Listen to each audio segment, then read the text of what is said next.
L'intelligence artificielle est partout. Elle sait tout puisqu'elle a accès à l'ensemble des informations du monde et dispose d'une capacité de traitement sans commune mesure. Alors les étudiants doivent-ils tout retenir alors que l'IA peut répondre à tout en quelques secondes ? Quelle filière faut-il encore leur conseiller ?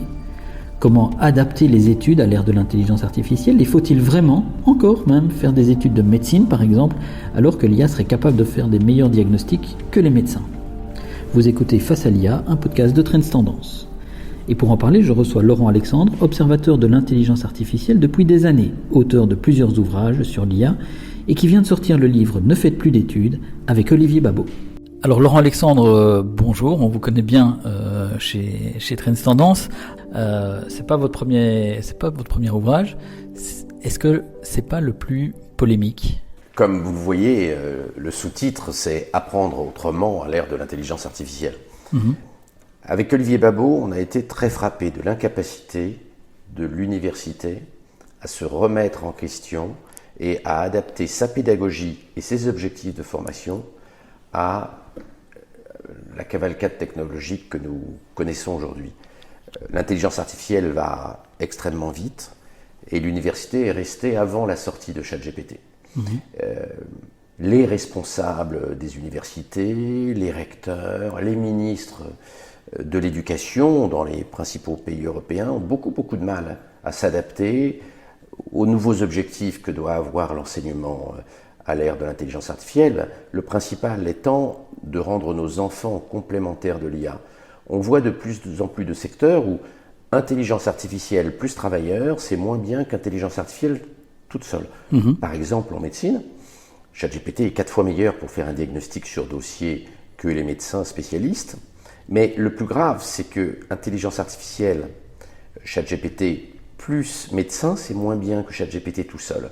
Donc on voit bien que non seulement les professionnels commencent à ne pas être complémentaires de l'IA, mais anti-complémentaires. C'est-à-dire qu'on a le paradoxe où IA plus humain, c'est moins bien que IA sans humain. Et ça prouve bien qu'il y a un problème de formation. Parce qu'aujourd'hui, le premier objectif de la formation, et de la formation supérieure, c'est que IA plus nos jeunes, ce soit mieux que IA sans nos jeunes. Et ça n'est pas le cas. Donc il y a une remise en question très profonde du système éducatif. Oui. Le système éducatif avec Olivier Babot. Le système éducatif, vous parlez de l'université, vous parlez aussi des tranches inférieures. Le livre de le titre de notre livre, c'est Ne faites plus d'études. Là, on parle des études supérieures. On va pas.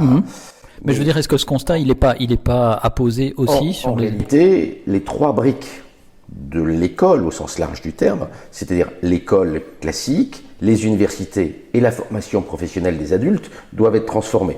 Les 3 vont être bouleversés par l'intelligence artificielle et les 3 ne se sont pas du tout préparés à la révolution de l'intelligence artificielle. C'est vrai que l'intelligence artificielle va plus vite qu'on l'imaginait il y a 5 ou 10 ans, mais l'université ne peut pas continuer à sacrifier nos enfants en ne s'adaptant pas à la nouvelle donne technologique. Vous pensez quelque part que l'impact de l'intelligence artificielle sur les capacités cognitives va aussi changer la donne ? C'est-à-dire que on l'entend de plus en plus et on voit que l'utilisation du cerveau à l'ère de l'IA est totalement différente. Si on n'y prend pas garde, le phénomène qu'on observe aujourd'hui et que montrent bien les études d'amplification des écarts va être dramatique.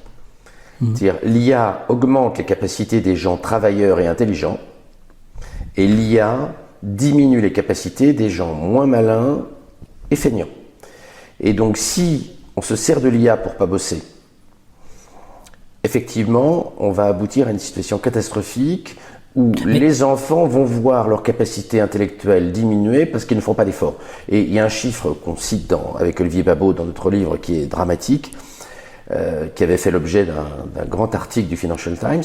88% des étudiants anglais utilisent ChatGPT pendant les examens écrits, surveillés, avec les surveillants qui laissent faire. Et ça, c'est dramatique. Parce qu'effectivement, si un examen, c'est faire une photo avec son téléphone portable du sujet d'examen et demander à ChatGPT de répondre et après de recopier ce que ChatGPT a mis sur son téléphone portable, ça va être catastrophique. Parce que le but des études supérieures, ça n'est pas de faire des exercices de copie, de recopier des pages de français, c'est peut-être intéressant quand on est en primaire, c'est en tout cas pas l'objectif des études universitaires. Donc, le monde qui vient, il n'est pas fait pour les grosses feignasses. Mais est-ce que il est fait pour des gens qui bossent et il est fait pour des gens qui luttent pour être complémentaires de l'intelligence artificielle, qui réfléchissent à leurs capacités. Mais est-ce que la crainte, c'est pas justement aux besoins de la société future et qui créent un binôme intelligence artificielle plus eux. C'est ça. Mais est-ce que vous croyez vraiment que on va pas s'en servir justement pour éviter de bosser? Enfin, je veux dire, c'est quand même la crainte et c'est un peu la direction que ça prend. Les gens qui vont s'en servir pour pas bosser, ils vont être au chômage de longue durée et ils vont avoir une vraie atrophie cognitive, comme on commence à le voir dans les études. Ça, vous dites de manière générale que de plus en plus de gens seront au chômage. Oui, mais il faut lutter contre ça. C'est-à-dire qu'il faut que pendant les études, on laisse les jeunes se servir de l'IA, mais qu'on exige qu'avec l'IA, ils fassent plus. Et qu'on les juge également sans IA. Pendant les examens, l'IA doit être interdit et il faut renforcer le poids de l'oral sans préparation, parce que si on laisse les oraux être préparés, les gamins vont utiliser ChatGPT dans la salle de préparation de l'oral. Donc il faut que on ne donne pas le sujet à l'oral avant l'arrivée du jeune. On lui donne au tout dernier moment et il doit improviser. Et là, on est sûr que c'est pas ChatGPT qui a rédigé. C'est ça. Mais pour ça, ils ont besoin avant de créer un socle conceptuel solide. Exactement. Mais et comment à l'ère de l'IA, justement? Eh bien, en n'étant pas laxiste, il faut arrêter de donner des médailles en chocolat avec des universités pourries qui ont une pédagogie ancienne et qui sont laxistes. Je vais prendre la France, mon pays d'origine, puisque la Belgique est mon pays d'adoption, mais ça n'est pas mon pays d'origine. En France, on a développé plein de filières pourries où on donne des masters à des étudiants qui savent à peine écrire. Une étude récente de l'OCDE montre qu'un pourcentage significatif des étudiants en master ont le niveau en écriture des enfants de 10 ans, ce qu'on attend des enfants de 10 ans. Donc, il faut cesser de faire rentrer tout le monde à l'université, y compris les gens feignants et les gens pas très malins et pas très volontaires. Il faut un système davantage à la Suisse dans lequel on oriente vers l'université ceux qui ont vocation à faire des études supérieures généralistes et on envoie les autres vers d'autres filières. En Suisse, on gagne très bien sa vie, mais si on n'est pas fait pour les études, on passe pas des années de sa vie à faire un master en sociologie qui est inutile et qui n'aboutit à rien sur le plan professionnel. Donc il faut cesser d'être laxiste, il faut cesser d'accepter tout le monde à l'université, y compris ceux qui n'ont pas vocation à y être. Et quand on est à l'université, il faut bosser il faut adapter les techniques éducatives à l'ère de l'IA. Parce que les qualités qu'on va demander d'un jeune sur le marché du travail ne sont plus les mêmes. Là j'imagine que vous allez faire perdre des cheveux à beaucoup de gens en disant on n'accepte plus n'importe qui à l'UNIF. C'est quelque part ce que vous dites. Est-ce qu'on accepte un chirurgien qui a des problèmes de vue? Est-ce qu'on accepte dans les orchestres des musiciens sourds? Est-ce que vous accepteriez de monter dans un avion dans lequel c'est un peu élitiste quand même. Le pilote n'a aucune compétence mathématique, trigonométrique, etc. La réponse est non.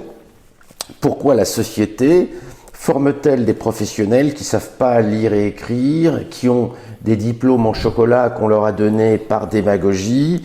C'est rendre service à personne, ni à la société, ni aux jeunes. Je vois en France, et là encore je prends un exemple en France pour pas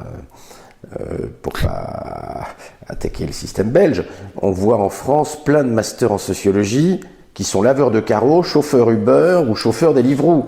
Est-ce que c'est intéressant qu'on ait fait faire de la sociologie dans des facs pourris, totalement laxistes qui donnent des diplômes à tout le monde? Est-ce que c'est intéressant pour les jeunes? Non. À la fin, ils sont profondément aigris. Est-ce que c'est intéressant pour la société? Pas du tout. Mais quelles seraient alors les filières qui ne se traduisent pas par des médailles en chocolat pour vous? D'abord, il faut moins de jeunes à l'université. Il va falloir que les jeunes apprennent à se former eux-mêmes, parce qu'un cursus universitaire, bien souvent, il va être démodé, dépassé, avant même qu'on ait fini les études. Une étude de l'OCDE, là encore, hein, qui n'est pas spécifique à la France et à la Belgique, hein, une étude de l'OCDE montre que la durée de vie d'un savoir-faire professionnel, depuis 1980, est passée de 30 ans à 2 ans. Quand on apprenait un savoir-faire professionnel, on le gardait 30 ans. Aujourd'hui, c'est 2 ans. Ouais. Et à l'ère de l'IA, ça pourrait même devenir quelques mois. Donc c'est vrai que le cursus universitaire, il n'a pas du tout le bon timing par rapport à l'évolution technologique foudroyante qu'on observe. Mais ça veut dire, alors quelque part, si vous envoyez moins de gens à l'université, c'est-à-dire qu'il faut trouver une manière de revaloriser les gens qui n'y vont pas. Entrepreneurs, ils doivent développer leur petit business. Aujourd'hui, on peut créer une start-up, pas forcément dans la technologie, avec 0 salarié. L'IA va jouer le rôle de directeur marketing, de directeur commercial, de directeur financier. Et il y a plein de start-up, plein de petits boulots à développer grâce à l'IA, avec très peu de moyens. Et que les gens peuvent réaliser sans que ce soit de la tech. Et là, je ne parle pas de start-up dans le domaine de l'intelligence artificielle ou de la haute technologie. Parce que ça peut, enfin, excusez-moi, hein, ça peut paraître un peu paradoxal dans le sens où, quelque part, vous considérez que certaines personnes n'ont pas les aptitudes pour suivre des cursus universitaires, mais ils l'auraient pour développer leur activité en tant qu'entrepreneur ou auto-entrepreneur. On a vu des tas de gens qui n'auraient pas été capables d'avoir un master en astrophysique, en physique nucléaire, ou d'être biologiste moléculaire, avoir un garage, avoir une activité commerciale, développer leur petit business. Ça a existé tout le temps.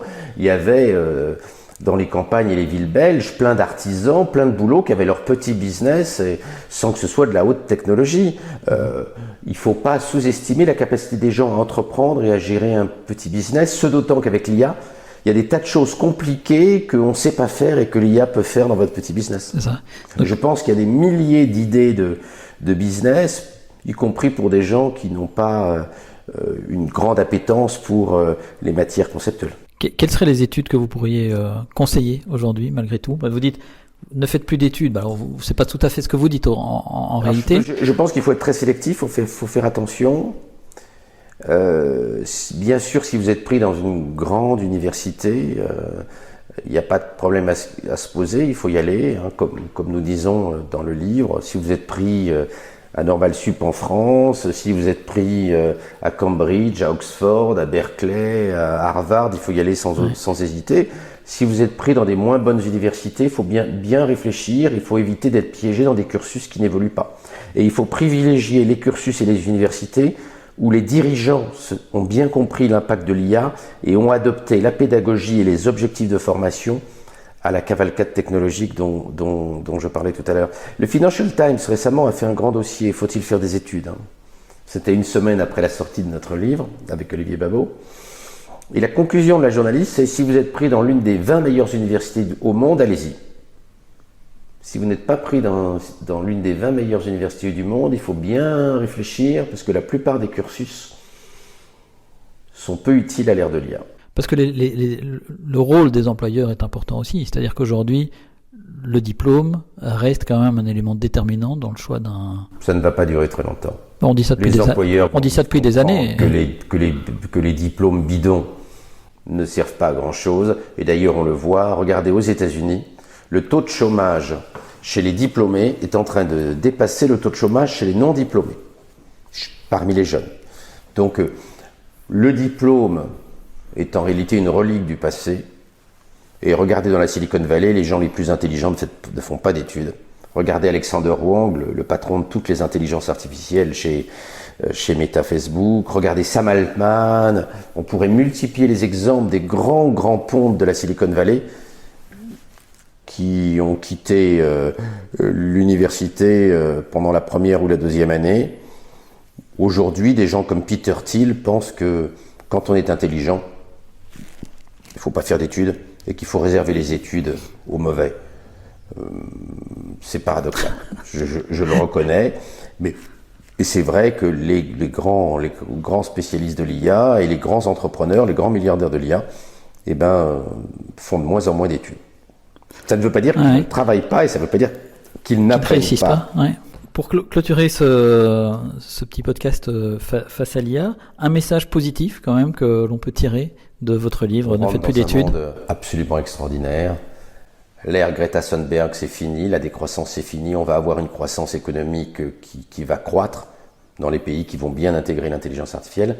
Les progrès scientifiques et technologiques vont être incroyables. La semaine dernière, il y a une étude faite par Cambridge, Oxford, Harvard et OpenAI qui montre à quel point ChatGPT peut aider à accélérer la recherche scientifique et technologique, en médecine, en astrophysique, en mathématiques. Donc on va avoir une accélération de la croissance et une accélération du progrès technologique qui va générer plein de nouveaux produits, plein de nouvelles boîtes, plein de nouvelles idées. Donc il y a plein de choses à faire pour les gens malins qui comprennent très bien l'IA et qui sont des orchestrateurs d'IA. Parce que le métier de demain, c'est d'être orchestrateur des IA, chorégraphe des IA, architecte des IA. C'est ça qu'il faut développer et on peut le faire quelles que soient ses capacités. Il y a de la place pour tout le monde, y compris pour ceux qui n'ont pas une intelligence conceptuelle très forte. Ok, on reste optimiste alors. Je suis très optimiste, mais il va falloir que les politiciens et les responsables d'université se secouent un peu, parce qu'aujourd'hui, ils ne sont pas sur la bonne trajectoire pour aider nos jeunes. Bon, mais on suivra ça, on se donne rendez-vous dans 10 ans. Un grand merci Laurent Alexandre.